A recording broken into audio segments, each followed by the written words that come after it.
എല്ലാവർക്കും നമസ്കാരം. നമ്മളിന്ന് ഡിസ്കസ് ചെയ്യാൻ പോകുന്നത് EDU08 ടൈപ്പ് ഓഫ് ഇവാലുവേഷൻ അണ്ടറിൽ വരുന്ന internal evaluation and external evaluation എന്ന് പറയുന്ന ടോപ്പിക്കാണ്.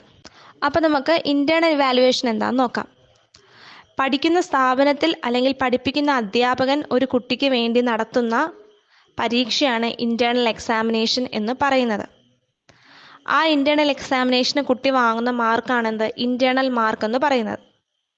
പക്ഷേ ഇൻറ്റേർണൽ ഇവാലുവേഷൻ എന്ന് പറയുന്നത് അത്തരത്തിൽ നടത്തുന്ന ഒരു പരീക്ഷയിൽ മാത്രം വാങ്ങുന്ന മാർക്കിൻ്റെ അടിസ്ഥാനത്തിലല്ല നടത്തുന്നത്, മറിച്ച് ആ കുട്ടിയുടെ curricular, extra curricular, co curricular പ്രവൃത്തികളെ കൂടി അടിസ്ഥാനമാക്കിയിട്ടായിരിക്കും.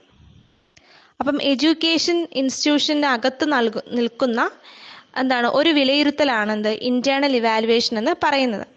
കാരണം ആ വിലയിരുത്തൽ നടത്തുന്നത് ഒരു കുട്ടി പഠിക്കുന്ന സ്ഥാപനമോ അല്ലെങ്കിൽ ആ കുട്ടിയെ പഠിപ്പിക്കുന്ന അധ്യാപകനോ അധ്യാപികയോ തന്നെ ആയിരിക്കും. അപ്പോൾ ഇതുവഴിയായിട്ട് ഒരു കുട്ടി പഠനത്തിൽ നേരിടുന്ന ബുദ്ധിമുട്ടുകൾ എന്താണെന്ന് ഒരു ടീച്ചർക്ക് മനസ്സിലാക്കാനായിട്ട് സാധിക്കും. മനസ്സിലാക്കാനും അതിന് വേണ്ടുന്ന പരിഹാരങ്ങൾ നിർദ്ദേശിക്കാനായിട്ടും ഈ ഇൻറ്റേർണൽ ഇവാലുവേഷനിലൂടെ സാധിക്കും. അതുപോലെ നമ്മൾ സ്കൂളിനെ അടിസ്ഥാനമാക്കിയിട്ടാണ് കേട്ടോ ഇൻറ്റേർണൽ ഇവാലുവേഷനെ കുറിച്ച് ചർച്ച ചെയ്യുന്നത്. അതുകൊണ്ട് തന്നെ പെട്ടെന്ന് തന്നെ ഫീഡ്ബാക്കുകൾ നൽകുന്നു, കണ്ടിന്യൂസ് ആണ്. കാരണം ഒരു നിശ്ചിത ഇടവേളകളിൽ സ്കൂളുകളിൽ എപ്പോഴും ഇൻറ്റേർണൽ എക്സാംസുകൾ നടത്തിക്കൊണ്ടേയിരിക്കും. അപ്പോൾ കുട്ടികളുടെ പോരായ്മകൾ പരിഹരിക്കുന്നതിനും അതിന് വേണ്ടുന്ന മാർഗങ്ങൾ, അതിന് വേണ്ടുന്ന പരിഹാര മാർഗങ്ങൾ നിർദ്ദേശിക്കാനും ഇൻറ്റേർണൽ എക്സാംസ് ടീച്ചറിനെ സഹായിക്കും. നമ്മൾ പറഞ്ഞു എക്സാംസ്, അതുപോലെ കോ കരിക്കുലർ ആക്ടിവിറ്റീസ് എന്നൊക്കെ നമ്മൾ പറഞ്ഞു. അപ്പം ഇടയ്ക്കിടുന്ന ടെസ്റ്റ് പേപ്പറുകൾ, ഒബ്സർവേഷൻ, അതുപോലെ തന്നെ ക്ലാസ് റൂമിലെ കുട്ടികളുടെ പെർഫോമൻസ്, കുട്ടികൾ എഴുതി വെക്കുന്ന അസൈൻമെൻറ്റ്സ്, കുട്ടികൾ എടുക്കുന്ന സെമിനാറുകൾ എന്നിവയെല്ലാം തന്നെ ഇൻറ്റേർണൽ എക്സാംസിന് അല്ലെങ്കിൽ ഇൻറ്റേർണൽ വാലുവേഷൻ്റെ അടിസ്ഥാനമാണ്. പിന്നീട് ഓരോ കുട്ടിയെയും അവരുടെ പഠന നിലവാരത്തെയും കൃത്യമായിട്ട് തിരിച്ചറിയാനായിട്ട് ഒരു ടീച്ചർക്ക് ഇൻറ്റേർണൽ ഇവാലുവേഷനിലൂടെ സാധിക്കുന്നു. ഇപ്പോൾ കുട്ടികളെ തുടർച്ചയായിട്ട് നിരീക്ഷിക്കാൻ കഴിയുന്നു. അതുപോലെ പഠിപ്പിക്കുന്ന ഓരോ കാര്യങ്ങളും മുഴുവനായിട്ടല്ല കുട്ടികളിലേക്ക് എത്തിക്കുന്നത്, മറിച്ച് അതിനെ പല പല ഭാഗങ്ങളാക്കിയിട്ടായിരിക്കും കുട്ടികളിലെ പരീക്ഷകളും മറ്റുമൊക്കെ നടത്തുന്നത്. അപ്പം കുട്ടികളിലെ പരീക്ഷ പേടി കുറയ്ക്കുന്നതിന് എന്ത് സഹായിക്കുന്നുണ്ട്? ഈ ഇൻറ്റേർണൽ എക്സാമുകൾ സഹായിക്കുന്നുണ്ട്.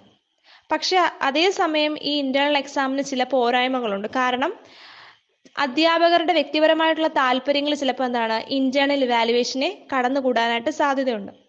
എക്സാമ്പിൾ പറയുകയാണെങ്കിൽ, ഒരു സബ്ജക്റ്റ് പഠിപ്പിക്കുന്ന അധ്യാപികയ്ക്ക് ആ സബ്ജക്റ്റിൽ ഏറ്റവും നല്ല മാർക്ക് വാങ്ങുന്ന കുട്ടിയോട് ഒരു താല്പര്യം തോന്നിക്കഴിഞ്ഞാൽ, അല്ലെങ്കിൽ അധ്യാപികയ്ക്ക് പ്രത്യേക ഒരു ഇഷ്ടം തോന്നി ഏതെങ്കിലും ഒരു കുട്ടി ഉണ്ടെങ്കിൽ ആ കുട്ടിക്ക് വേണമെങ്കിൽ ആ ടീച്ചറിന് ഇൻറ്റേർണൽ മാർക്ക് അധികമായിട്ട് ഇട്ട് കൊടുക്കാനായിട്ട് സാധിക്കും. അപ്പോൾ അത്തരത്തിൽ ഒരു ടീച്ചറിന്റെ ഭാഗത്തു നിന്ന് സത്യസന്ധമായിട്ടുള്ളൊരു ഇവാലുവേഷൻ നടന്നില്ല എങ്കിൽ ഇൻറ്റേർണൽ ഇവാലുവേഷൻ ഒരു ബലമില്ലാത്ത അവസ്ഥയിലേക്ക് പോകും. ഇനി നമ്മൾ നോക്കുന്നത് എക്സ്റ്റേണൽ ഇവാലുവേഷൻ ആണ്. ഇവിടെ ഒരു വിദ്യാർത്ഥിക്ക് അവൻ പഠിക്കുന്ന ഇൻസ്റ്റിറ്റ്യൂഷനുമായിട്ട് യാതൊരു ബന്ധവും ഉണ്ടാവില്ല.